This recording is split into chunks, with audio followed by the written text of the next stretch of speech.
Hi everybody, it's Susan from Sunrise Quilt Studio, and today's block is called Cat and Mice, and here is my sample block.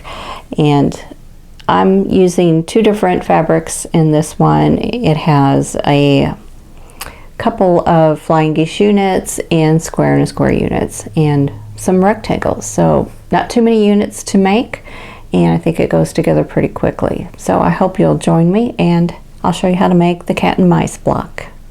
Here are the fabrics that you're going to need to make the cat and mice block. For A, you're going to need 4 4.5-inch squares. For B, you'll need 1 4.5-inch square. This will be in the center of your block. C is 8 2.5-inch squares, and you'll want to draw a diagonal line on the wrong side of these. D is 8 2.5 by 4.5-inch rectangles, and E is 20 2.5-inch squares, and you'll want to draw a diagonal line on the wrong side of these.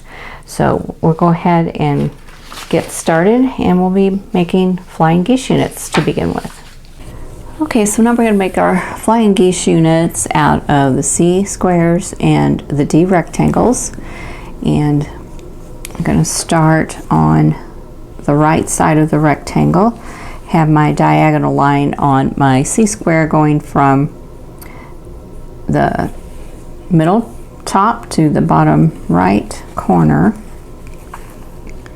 I'm just going to line up my raw edges here,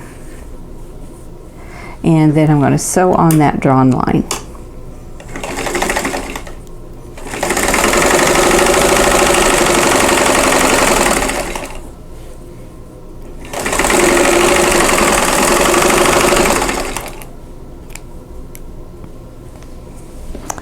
Okay, and I'm going to trim off this outer corner, leaving a 1/4-inch seam allowance. And then I'm going to press it back. So this is what I'll have. Okay, so here we have that, and then I'm going to sew a square to the other side, and the line's going to go from the top middle to the bottom left-hand corner. And line up all my raw edges.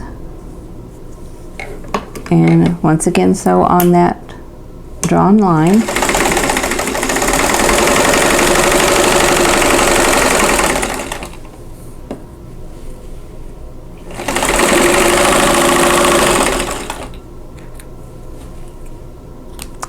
And I'm going to trim this one.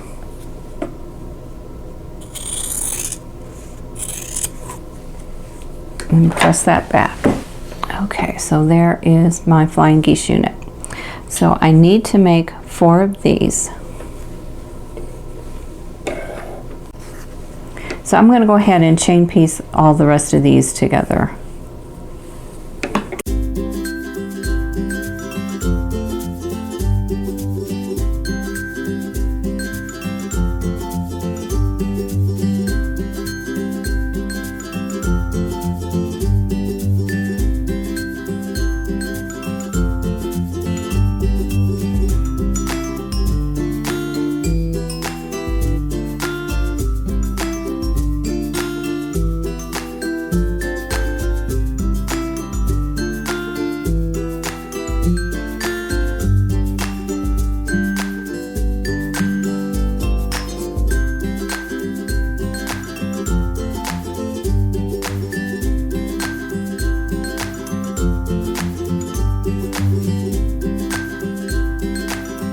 Okay, so now I need to take the rest of the D rectangles and I need to sew them to the flying geese units, and we're going to do this. So we're going to put the background to the background.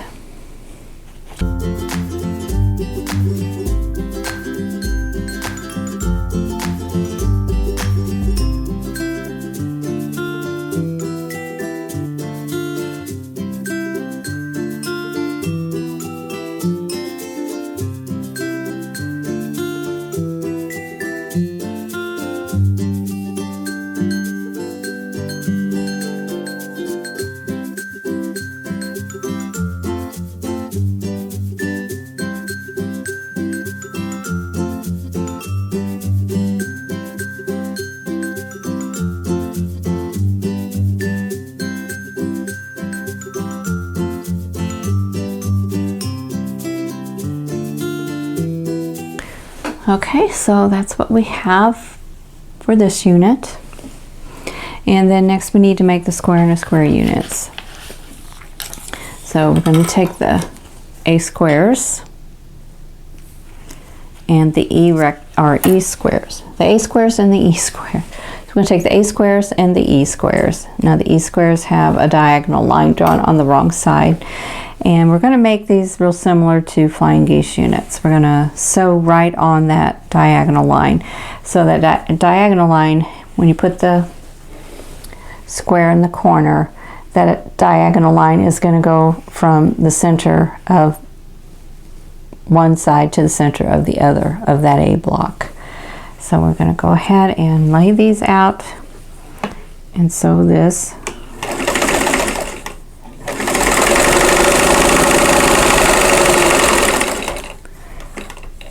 And I'm going to go ahead and finish one and then chain piece all the rest together. So I'm going to turn this around so I've got the opposite corner, and then we're going to sew a square to that one.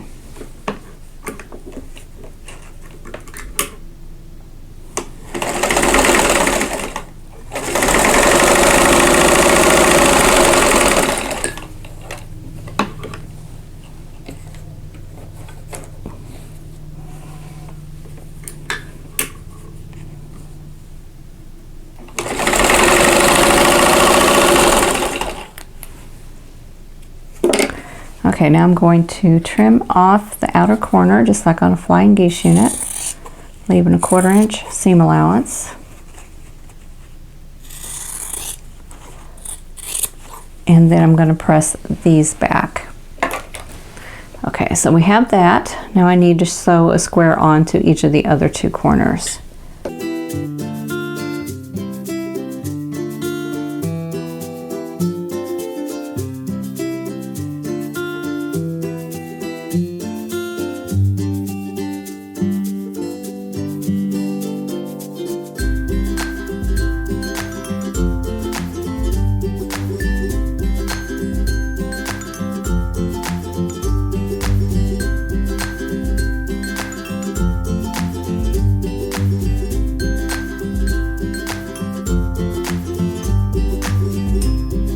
Okay, so there's the square and a square unit.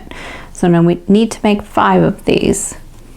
I need to make 4 with the A squares, and then I need to make 1 with the B square.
there is that one. Okay, I have all the pieces now all sewn together, so now I just need to lay out the block. So we're going to start with the piece in the center, and then the other square and a square units will go in the corners.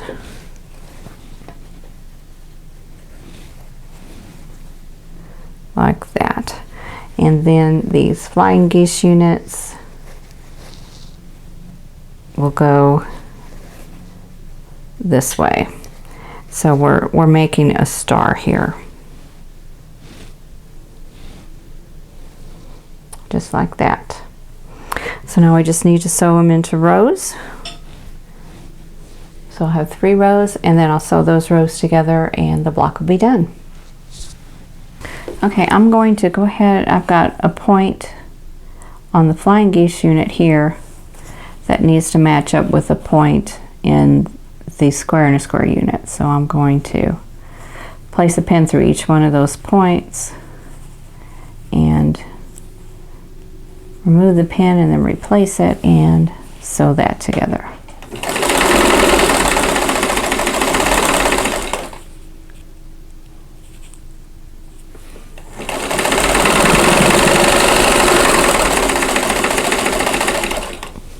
And I'm going to do the same thing all the way down the rows here. I'm sewing the first 2 pieces of each row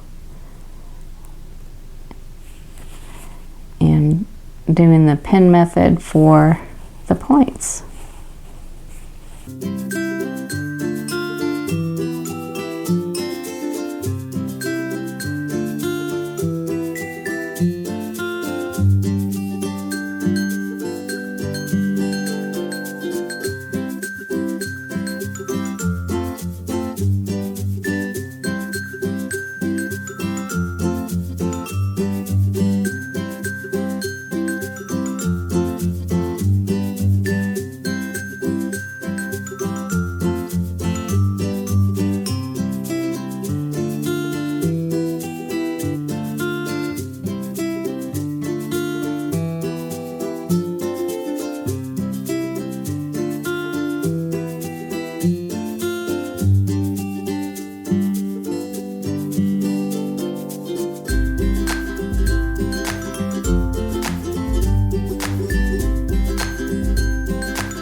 Okay, so now I'm going to sew the rows together, and I'm going to pin the seams.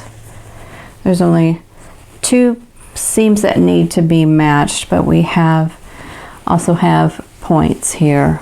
We have the point of the square and a square unit, and then we have this point here of the flying geese unit. So those need to line up too. So we're going to pin them.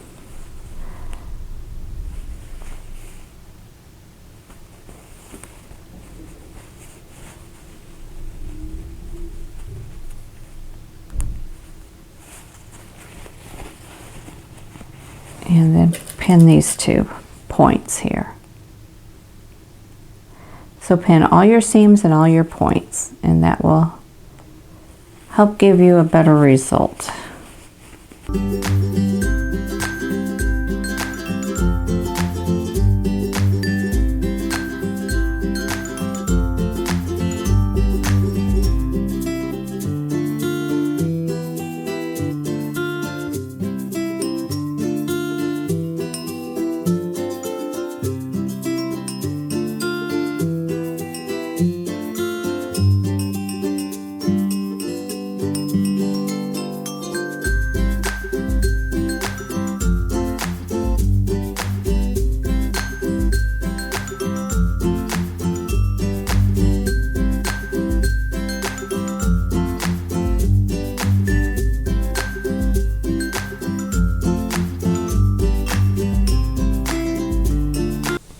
Okay, here is my completed block.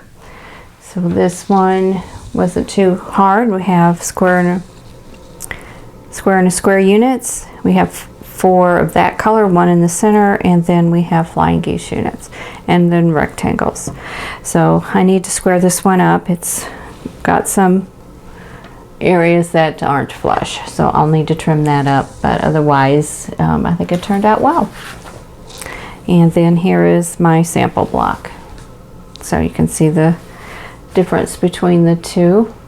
Just different fabrics. We've got nutmeg, and then we have some Lori Holt fabrics here.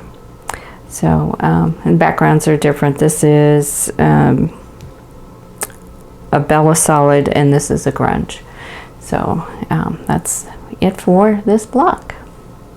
Okay, so that is it for the cat and mice block. So here is the finished block, and I think it turned out pretty well. So this one goes pretty fast. You have 5 square and a square units, and you have 4 flying geese units, and then the rest is just straight sewing. So it really went together pretty quickly and pretty easily.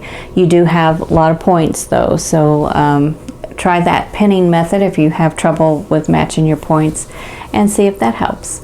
So I hope you enjoyed this video, and if you did, please click that like button. Don't forget to subscribe if you haven't already, and click that notification bell so you'll be notified when the next video comes up. And in the meantime, I hope you're all staying safe and healthy, and I'll see you in the next video. Thanks for watching. For more quilting ideas, click on the video links, and to keep up with my latest projects, click on the subscribe button. I hope to see you again soon.